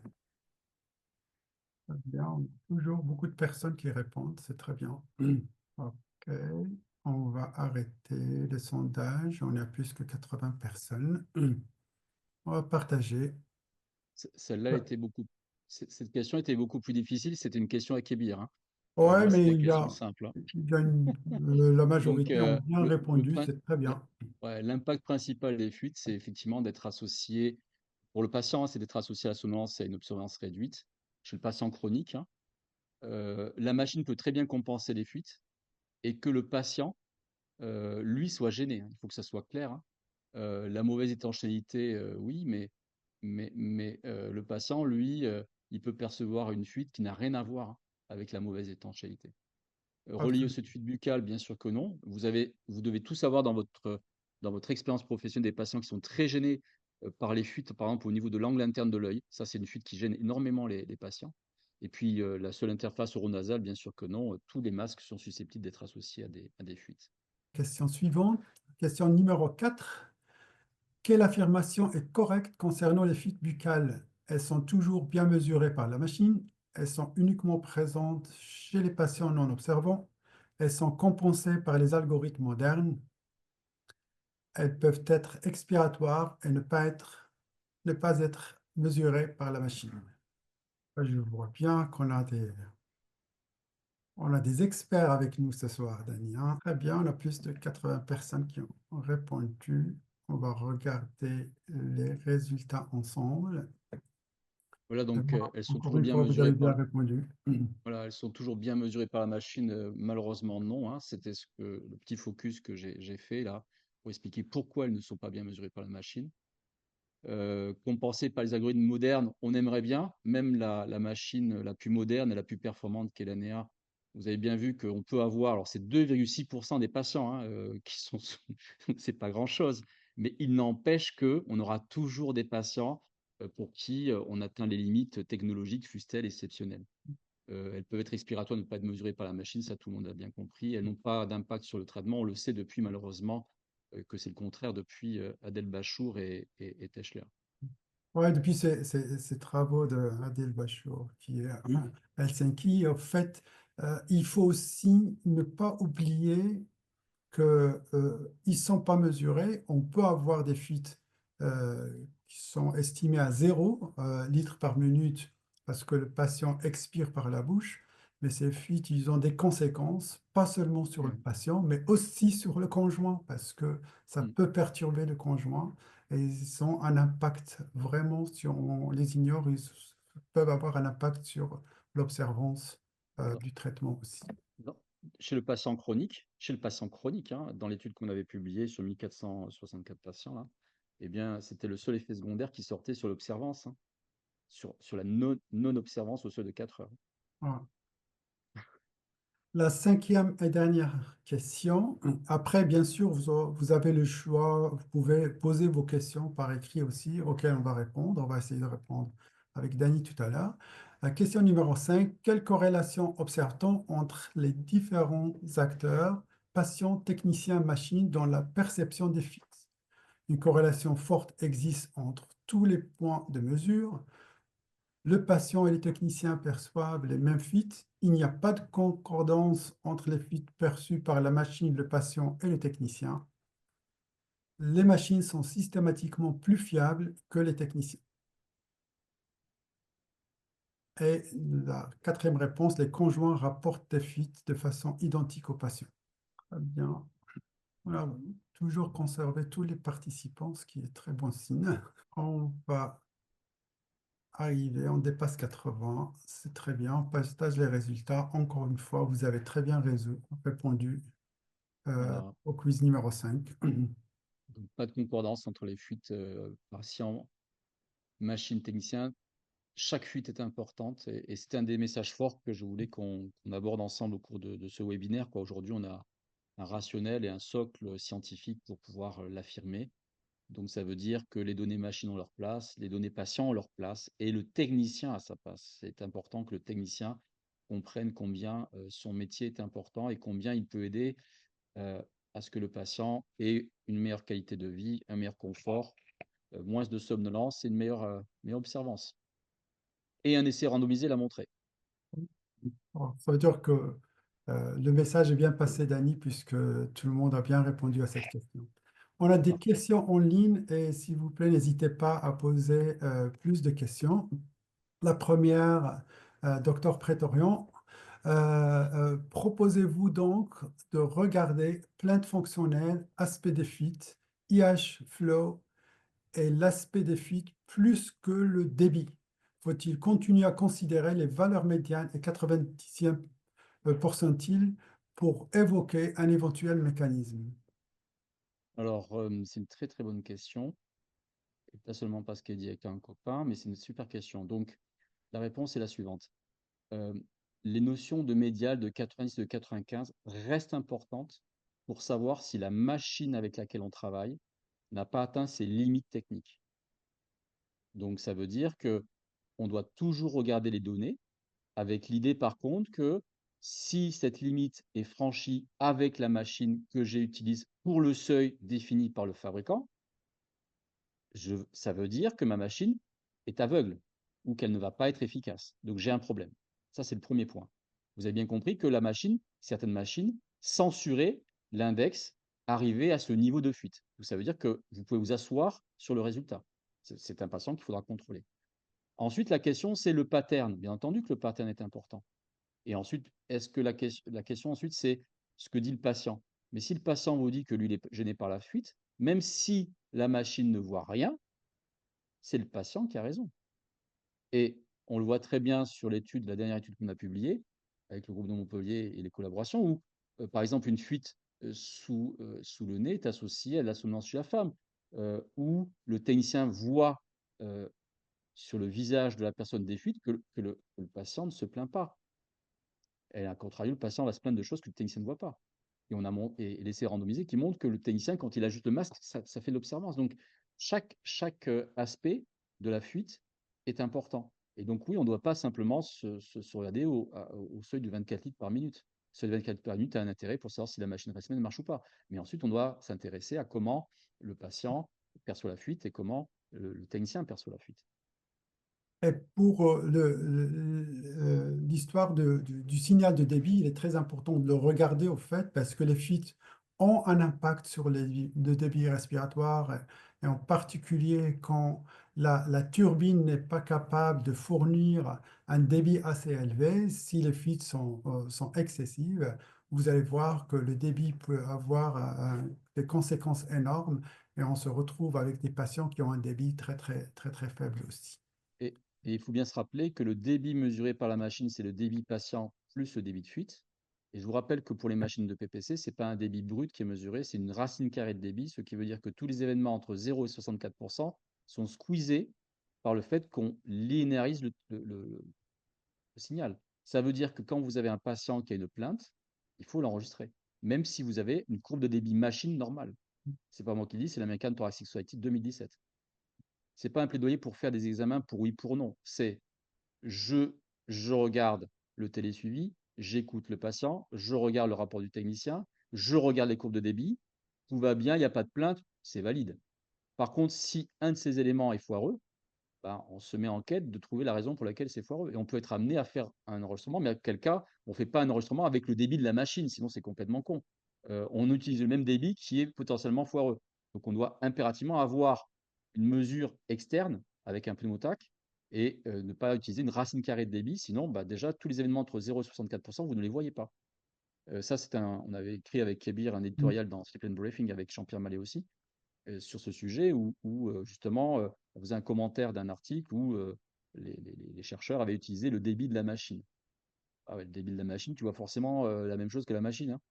Voilà. Sauf que dans un cas, c'est un débit linéarisé, racine carrée, donc tout ce qui est entre 0 et 64, c'est excusé. Dans l'autre cas, c'est un débit brut. Et ça explique pour quelles raisons les gens qui font des mesures de débit brut voient plus de choses que ceux qui utilisent le débit machine, tout simplement, hein. C'est de la On physique va, et des maths. on va passer à une autre question. Est-ce que les masques sous-narinaires sont considérés comme narinaires ou nasaux? C'est par rapport déjà Ouais. au seuil de Alors 24. en fait, Ah, oui. dans la classification que nous on utilise maintenant, puisque dans les prochains papiers qu'on va faire, on va utiliser 5 types de masques et puis 3. on fera un distinguo facial avec appui ou sans appui, et on fera un distinguo intranarinaire et sous-narinaire. OK.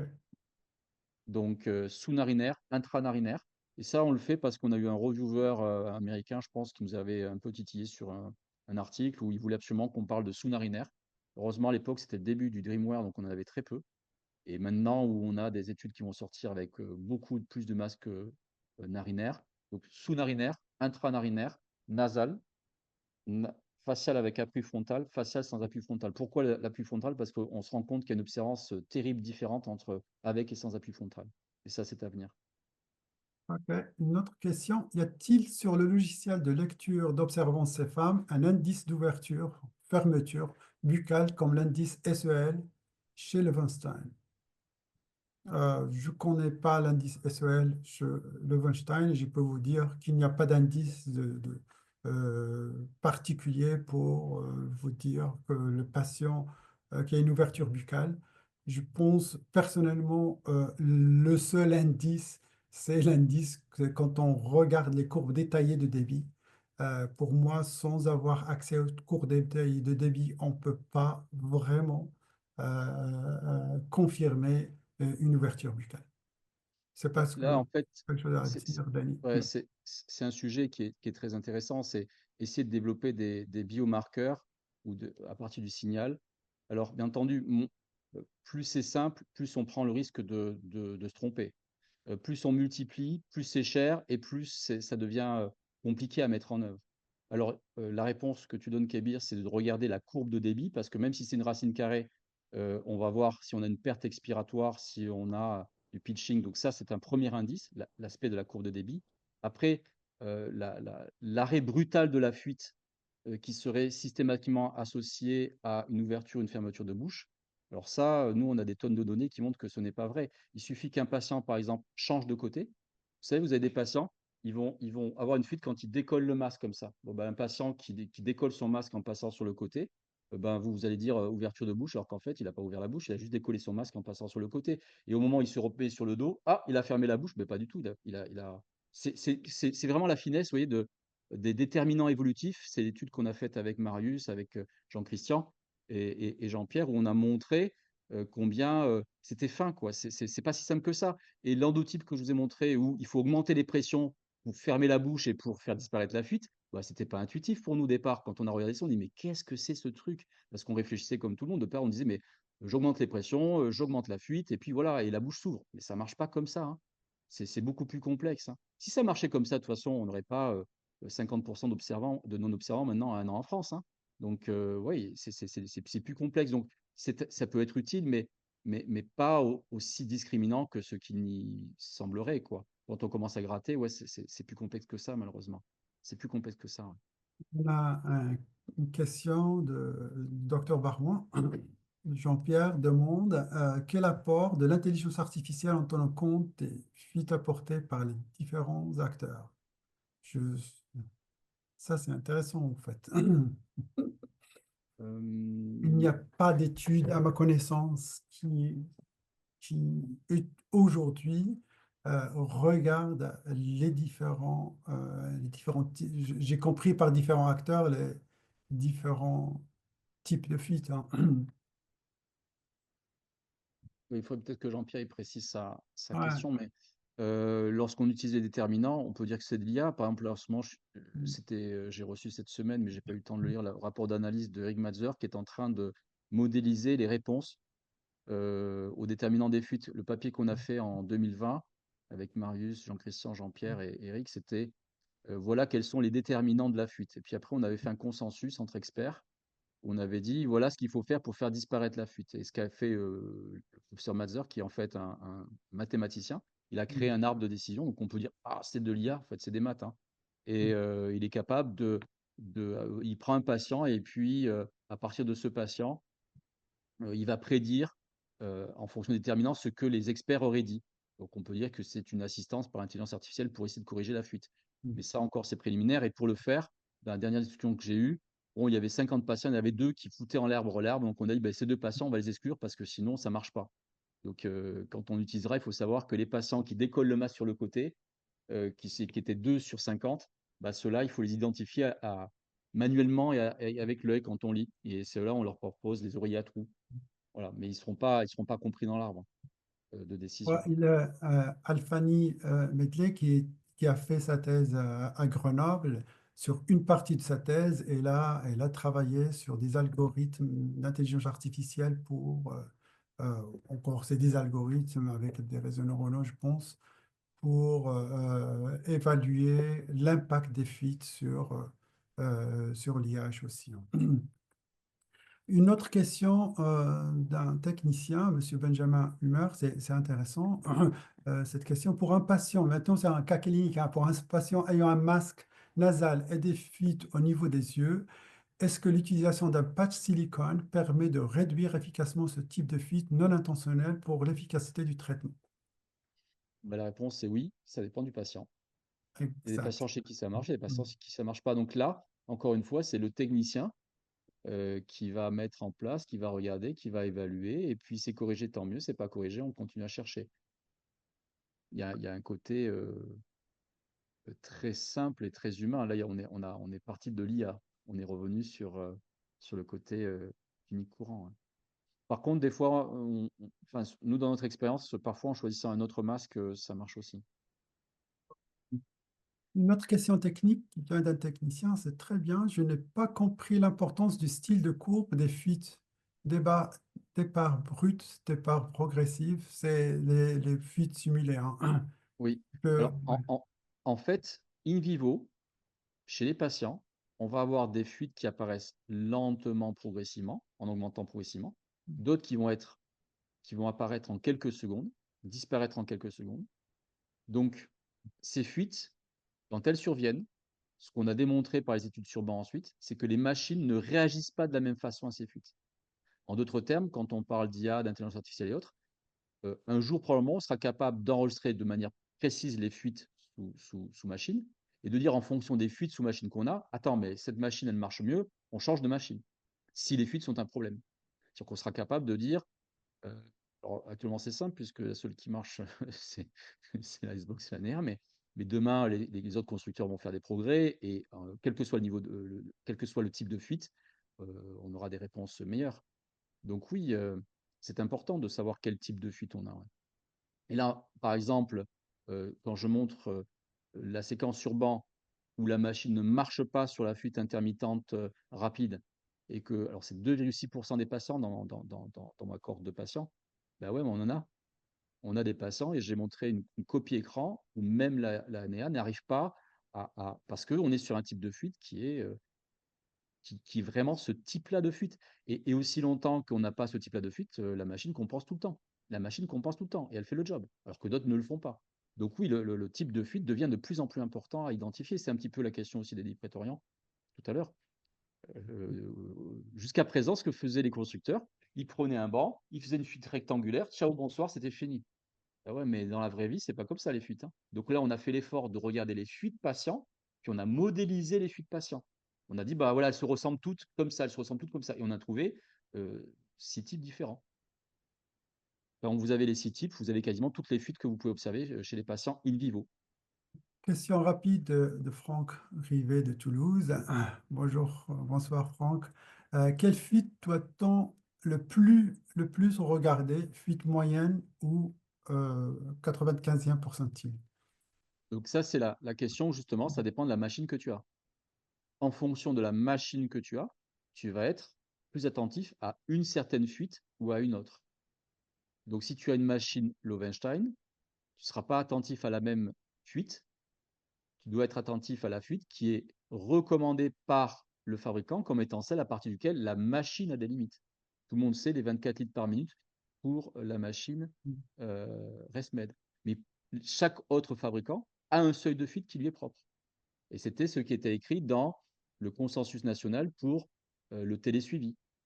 Ces slides où je montre, elle est imbuvable, ce slide. C'est chaque niveau de fuite à partir duquel chaque machine de chaque fabricant ne marche plus.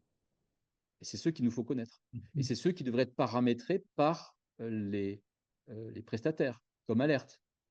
Et pas un feuille 24 litres par minute, ça ne concerne que la ResMed. Après, Dani, pour la gestion, Franck, pour la gestion des fuites, Les fuites en général, hein, quand on veut un peu simplifier les choses, quand les fuites moyennes sont très élevées, en général, ça veut dire qu'on a des fuites continues. Et quand c'est le pourcentage qui est élevé, ça veut dire que les fuites sont discontinues. Et on peut regarder tout de suite pour différencier si c'est des fuites continues ou discontinues, parce que la gestion des fuites continues et des fuites discontinues n'est pas la même. Et je vous rappelle que les fuites continues en général, c'est un problème de circuit, de masque et ceci, cela, hein. Alors que les discontinues, c'est plutôt des fuites qui ont lié au mouvement de masque, au mouvement de patient et ainsi de suite. J'ai Hmm. une autre Bon, question ce qui est bien sur la dans ce que tu viens de dire, montonnière. Oui. c'est plutôt, mais c'est pas toujours. Mm, C'est important de le comprendre parce que quand on mesure de manière continue les déterminants, que sont la pression, l'ouverture mm, de bouche, mm. la position, on a beaucoup de certitudes qui disparaissent, hein. Et on se rend compte que si on est dans une logique de médecine personnalisée, on ne peut pas faire de généralité, on est obligé de mesurer. C'est comme si je disais, bon, il a une pneumopathie, il a probablement beaucoup de fièvre. Voilà. Oui. Absolument. Une question sur la mentonnière, est-elle une bonne alternative aux ouvertures buccales sans pour autant amener un appui mécanique sur la mandibule? La mentonnière, on a beaucoup réfléchi sur ce sujet et la réponse a été combien de mentonnières sont renouvelées par un patient? C'est-à-dire, je suis patient, on me propose une mentonnière. Bon, ben, c'est simple, si ça marche, je vais demander à la renouveler. Donc, pour ceux qui sont très proches d'un prestataire ou de plusieurs, ou quand vous êtes technicien, regardez vos stocks de mentonnières, regardez si elles sont renouvelées et vous aurez la réponse. La réponse, c'est chez les patients neurologiques avec plus des VNI.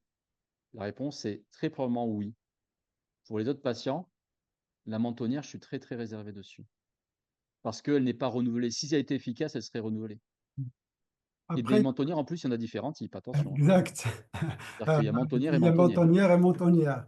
La qualité de mentonnière est très très importante. Et après, tu sais, Adil Bachour, comme on l'a beaucoup cité, il a pas mal travaillé sur ça. Il a montré que ça fait une différence énorme, À hein. 3 mois. Mm, Moi, je parle pas de 3 mois, je parle pas de l'effet prise en charge. mm, Rappelez-vous tous ces papiers où les 3 premiers mois, ah, c'est super, 6 premiers, c'est super. Et puis au bout d'un an, bon, bah, finalement, hein, si je parle d'un patient, on a initié. Est-ce qu'au bout d'un an, on renouvelle la mentonnière? Au bout de 2 ans, est-ce qu'on en renouvelle? Si on renouvelle, il a bénéficié. Et nous, on mm, a fait ça sur un prestataire qui n'est pas un prestataire national, où il y a que un peu plus de 20 000 patients. Et mm, il semblerait que, à part les patients neurologiques sous VNI, chez mm. qui le renouvellement est systématique ou presque, d'un groupe à Lyon, eh ben, ça fait un peu pchit. Pourtant, c'est un prestataire associatif qui a accès à toutes les mentonnières. Donc, on a essayé, parce que c'est un vrai sujet, hein, c'est un vrai sujet. Une autre question, sauriez-vous dire si les fabricants de masques ont des obligations conceptuelles lors de leur commercialisation en lien avec les fuites intentionnelles? N'est-il pas possible d'avoir un consensus sur un débit de fuite intentionnelle par rapport à la pression en fonction de la catégorie de masque, quel que soit le fabricant? Eh ben, c'est pas aussi évident que ça. Que ça soit sur ça ou sur les algorithmes. Aujourd'hui, arriver à avoir un consensus chez tous les fabricants, c'est presque impossible parce qu'on n'utilise pas les mêmes capteurs, on ne mesure pas de la même façon, on n'a pas les mêmes définitions d'événements. On est très très loin d'arriver au point où on peut avoir un consensus sur quoi que ce soit, à mon avis. Là où on peut avoir demain ou après-demain un consensus, c'est sur la façon dont sont rapportés les résultats. C'est les slides Mm, sur l'index d'apnée-hypopnée où il y a, enfin, c'est ce que j'appelle le logiciel Volkswagen, où allez, tiens, je te fais disparaître ça, je te fais disparaître ça, je te fais disparaître ça. Ah, j'ai l'IH qui est le meilleur du monde. mm, Ça, c'est pas acceptable, effectivement. Et la publication, qui j'espère passera bientôt, sera l'occasion de réactiver le groupe de travail au niveau français et d'être force de proposition à l'Agence nationale de sécurité du médicament, puisque ça relève de l'Agence nationale de sécurité du médicament. Ça relève de l'Agence nationale de sécurité du médicament, cette histoire-là. Donc ça va se faire. Mais par contre, que pour un masque X, on ait le même niveau de fuite, c'est certain que non, parce que c'est la propriété intellectuelle du fabricant que de dire, moi, pour 10 cm d'eau, je veux 27 litres ou je veux 30 litres, mm, c'est des stratégies. Par contre, que ça nous soit communiqué, bah, c'est obligatoire, c'est communiqué. Ils Et le après, à font, hein. charge pour nous Mm. d'être capable d'intégrer cela dans les abacs des constructeurs et que vraiment, il y ait une mesure de fuite non intentionnelle qui soit faite. Parce que vous avez bien compris à travers cette question que bah, si j'utilise une abac qui ne correspond pas au bon masque, je peux avoir déjà 10-12 litres en plus ou en moins selon que je sois fabricant de l'un ou de l'autre. Et ça, c'est quelque chose qui était très, très connu depuis très longtemps. Il y a eu des papiers fantastiques faits par des équipes à Paris sur banc d'essai, entre autres, sur la VNI, où on mettait le masque du fabricant A avec le fabricant B. Ça marchait pas du tout, tout était faux. Tu mettais fabricant A, fabricant A, fabricant B, fabricant B, tout marchait bien. Et ça, personne n'en a fait écho, alors que là, encore une fois, c'est des questions de sécurité. C'était des mesures de volume, des mesures d'IH, des mesures de fuite. Enfin, tout était faux, quoi.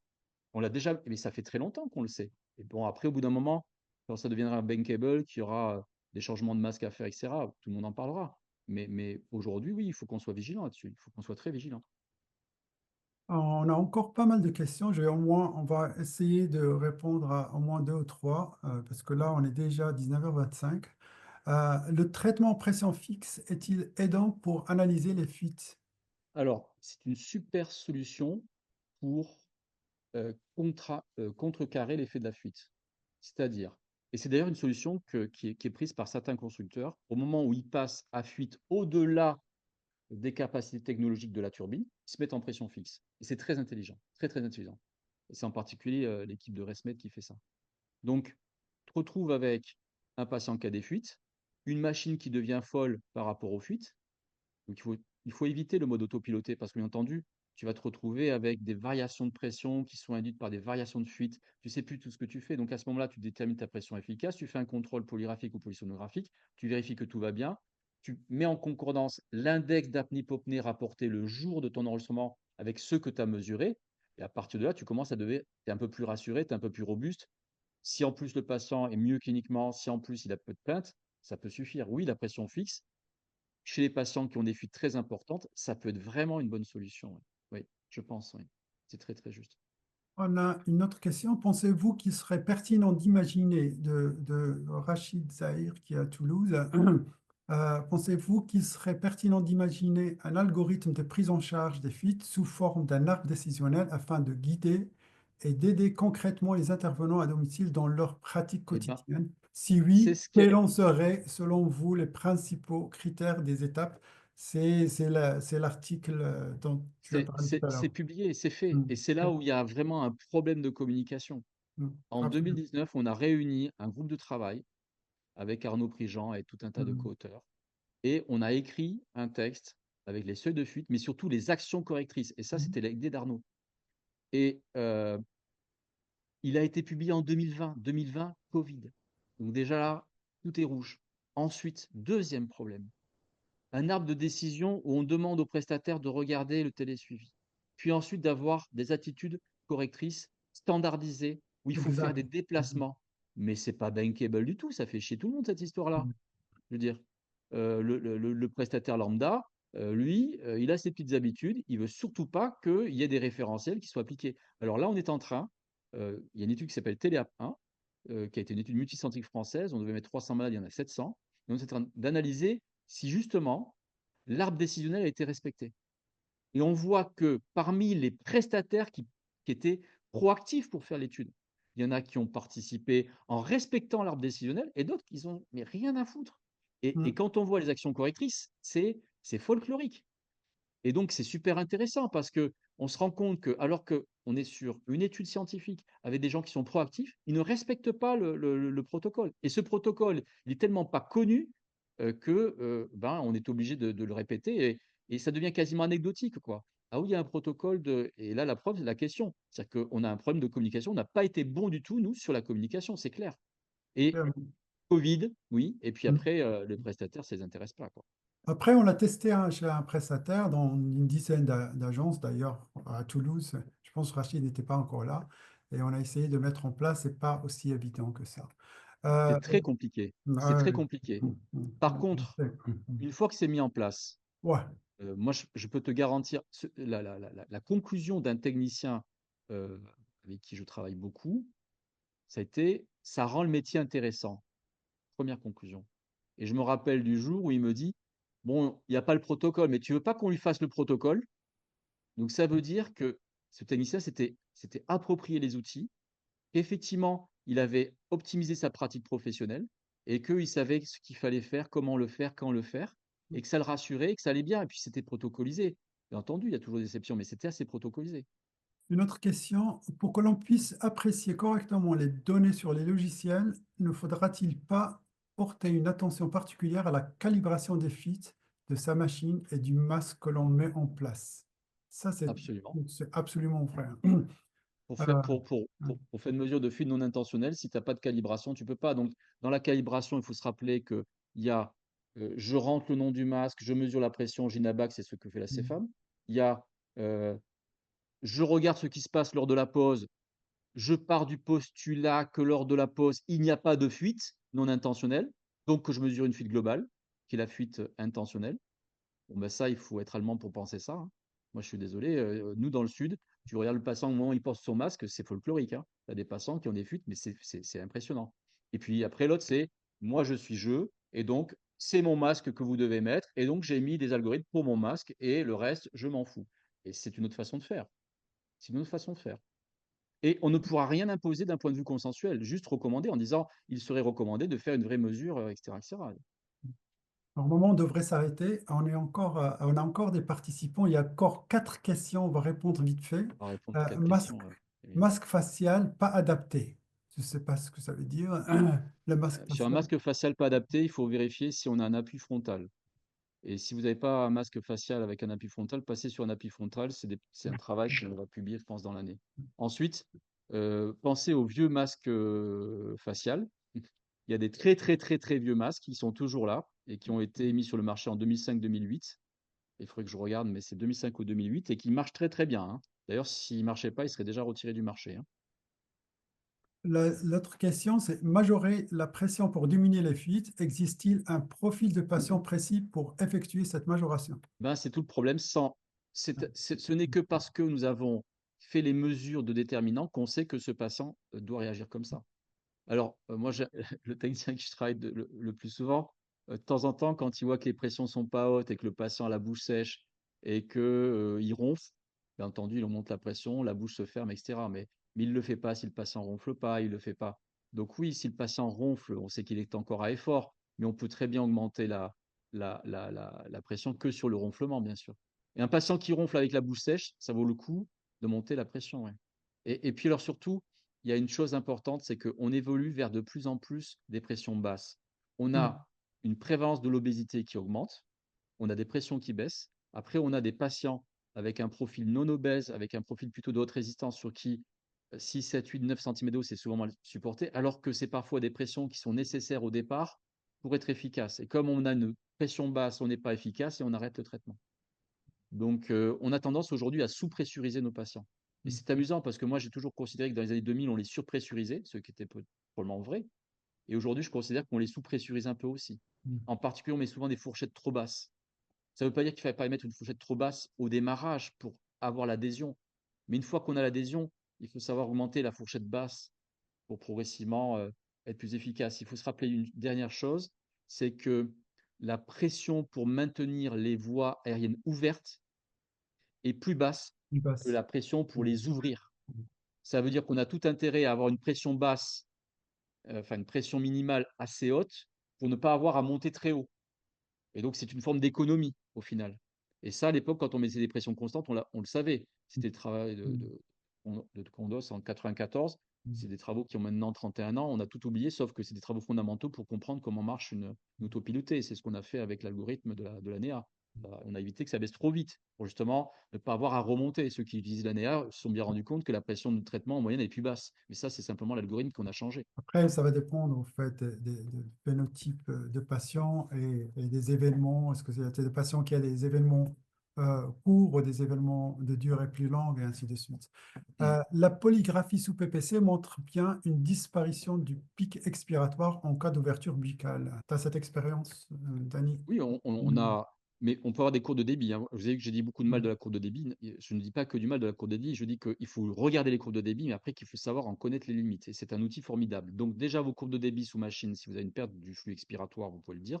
Et la polygraphie, c'est encore surtout quand on utilise un polygraphe sous machine avec une vraie mesure du débit, ça devient une évidence. Et on peut voir du pitching aussi, qui est un mécanisme où on sait que là, par contre, on a un prolapsus palatin avec une ouverture de bouche.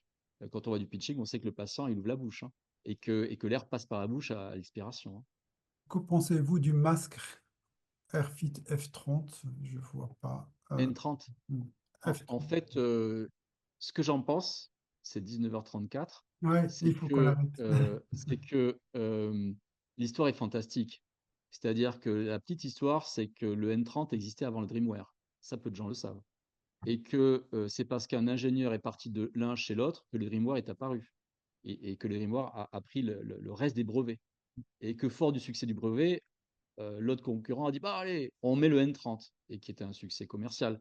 Mais ce matin, je regardais des données de masques qu'on a depuis 2018 à 2023, le mois de septembre, 1er janvier 2018 à 2023, et j'étais surpris de voir combien le masque Swift FX, qui est promis, semble-t-il, à être enlevé, était un masque plébiscité par les patients. Donc j'espère que ce qu'on nous dit sur le fait qu'on va enlever le Swift FX n'est pas exact, parce qu'on aura un vrai souci pour les patients. Vous savez que c'est quand même plus de 20% des patients qui n'arrivent pas à passer d'un masque X à un masque Y.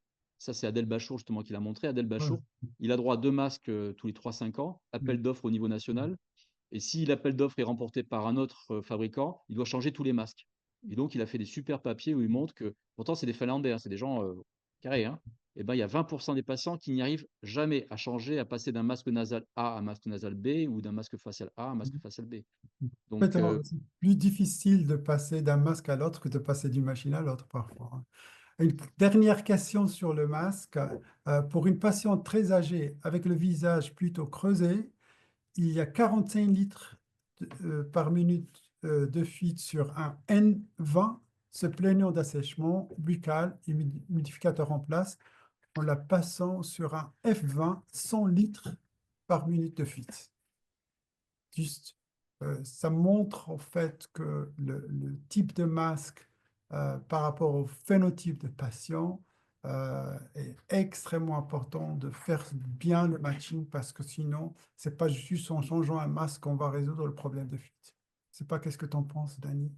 Et eh on ben, va- c'est compliqué. Là, c'est quelqu'un que j'enregistrerai pour savoir vraiment ce qui se passe.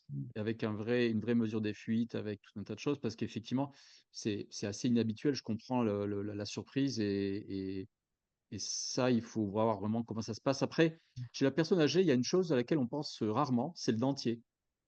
Ouais. Et le dentier a parfois un impact assez catastrophique sur les fuites. Attention, le dentier, c'est pas que ça aggrave tout le temps les fuites ou que ça diminue tout le temps les fuites. Ça dépend des patients.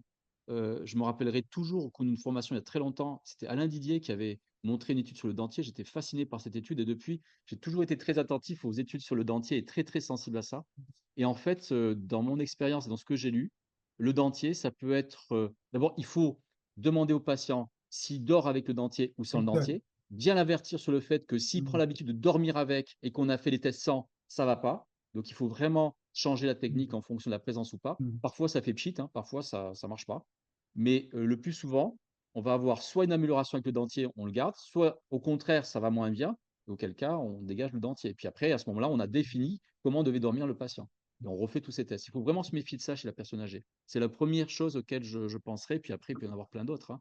Une personne âgée, elle peut avoir été sédatée à son insu de son plein gré à un moment donné. Et puis alors là, les fuites, masque facial ou pas masque facial, ça peut être le grand folklore, hein. Il faut savoir si c'est elle qui pose le masque ou si c'est quelqu'un qui vient le mettre. Ça aussi, ça peut être le grand folklore.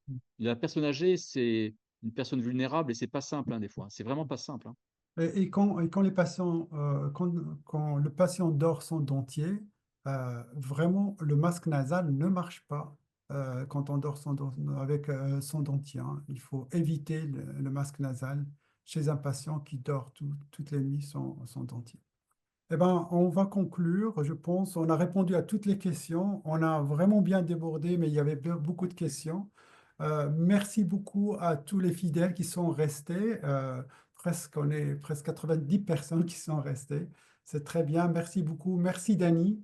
Et je vous donne rendez-vous au prochain webinaire qui aura lieu au mois de juin. Je ne me rappelle plus de la date. Je pense que c'est le 17. et vous aurez des communications sur ça très bientôt. Merci beaucoup et à bientôt. Au revoir, Bonne journée. Denis. Au revoir. Au revoir. Au revoir.